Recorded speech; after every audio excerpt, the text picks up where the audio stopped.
kaunti ma Kisii. Apisa migao mar somo dhi nyime kod limo sikunde mag junior sekondar ka gichiwo siem ne jopuonjre ma pok odonjo sikul e seche mar riwruok mar jopuonj NATO sayo piny owacho kuom rem chiwo jopuonj moromo ne tayo somono. Jojuma nigi mathoth.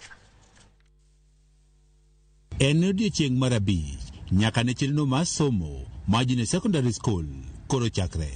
Lipot mawuok kuom migaono mar somo yango ni maloyo atamalo 60 mag jopuonjre osedonjo junior secondary school e gwego mag Nyanza kae kaunti ma Migori, to maromo atamalo 80 bende osedonjo e skunde ma opogore opogore.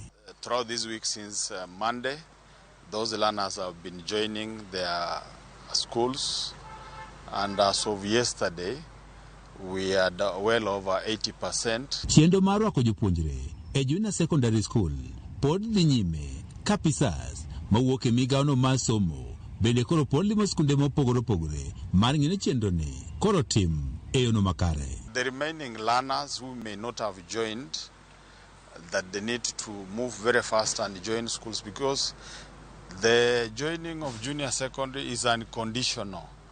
The government has issued and will be issuing 15,000 to support their tuition and infrastructure improvement in the various schools that they will be joining.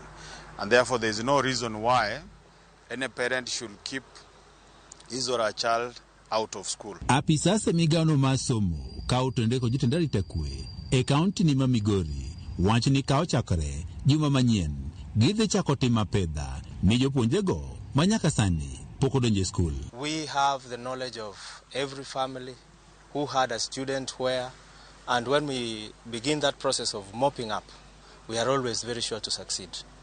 And I know we will succeed. We have given very clear instructions through the county commissioner that any learner who should be in school and is not yet in school, the chiefs and our DCCs should ensure that that is effected so that all of them are in school as immediate as it can be practically possible. E seche ma magi timore, riwruogno makelo trogo mag jopuonj NAT ywak ni piny owacho pok oketo gigo madwarore mondo chenrogo mag somo e junior secondary school koro dhi makare. Teacher being posted to a school to handle grade 7, and then the streams are 5 or 4.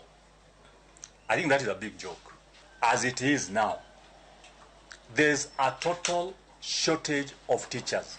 Jagoro maduong' ma NAT Kolinso yu wach ni skunde mathoth pok chenrogo mag somo koro chakore nikech midhiero mopogore opogore ma oting'o mano maronge mar buge. Learners are in classes.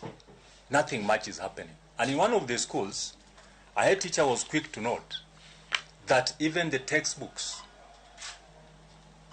I think I was only shown agriculture textbooks. Yeah, only agriculture.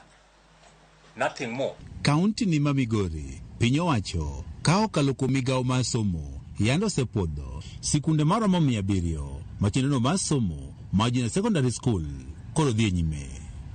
Jojuma, Ramogi TV, Migori.